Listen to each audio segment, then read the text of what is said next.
বাবার বাড়িতে আসছি, সকাল থেকে কারেন্ট নাই, সারা রাতও কারেন্ট ছিল না, অসহ্য। আর দেখ বাইরে দেখ কত যে রোদ, ভিতরেও গরম বাইরেও গরম। আপনারা কি খেলছেন গো? এই যে এরা কি খেলছে, কালো হয়ে গেল দুইজন। ই যে আল্লাহ ঘামাইয়ে, ই সি সি সি। এগুলো আগে আমরা ছোটবেলায় খেলতাম না? এটা এটা কে, এটাতে কে শুবে? আমাদের পুতি। ঘামায় কি অবস্থা হয়েছে চিন্তা করা যায়, ছায়াতে খেলো।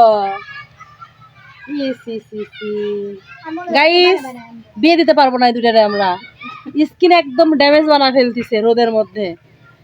কি অবস্থা এক একজনের, নাম কর্নেলা।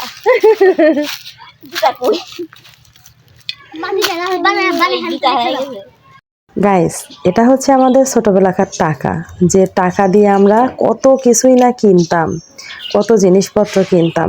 এটা সেই কাঁঠালের পাতা, যেটা আমরা ছোটবেলায় টাকা বানাইতাম, আর এই টাকা দিয়ে দোকান থেকে অনেক কিছু কিনতাম। আবার ভাইবেন না যে সত্যি সত্যি দোকান, ওই যে মিথ্যা মিথ্যা যে দোকানগুলো দিত না, সেই দোকান থেকে জামা কাপড় আরও হাঁড়ি পাতিল অনেক কিছু কিনতাম।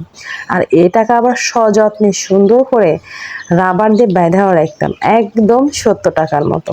এই টাকাটা যদি থাকতো। এটা হচ্ছে আমার বাবার বাড়ির পিছন সাইড, আর পিছন সাইড তো দেখতেই পাচ্ছেন যে শুধু ধান ক্ষেত আর ধান ক্ষেত। আর যে গাছটার উপরে আমি দাঁড়িয়ে আছি এটা হচ্ছে সাজিনার গাছ, আমার আম্মুর সেই সাজিনার গাছ। এই গাছটা কয়েকটা বছর হলে এরকম জমির মধ্যে লটকায় পড়ে আছে।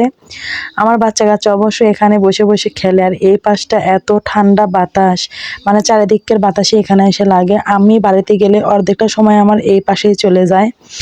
আর আমি এখানে কিছুক্ষণ দাঁড়াইছিলাম, কারণ আমার ছেলে মেয়ে এখানে খেলতেছিল, ওরা আবার একা একা খেলতে অনেক ভয় পায়। তো বললাম যে ঠিক আছে, তোমরা তাড়াতাড়ি খেলাধুলা করে নাও, তারপরে তোমাদেরকে নিয়ে যে আমি গোসল করায় দিব।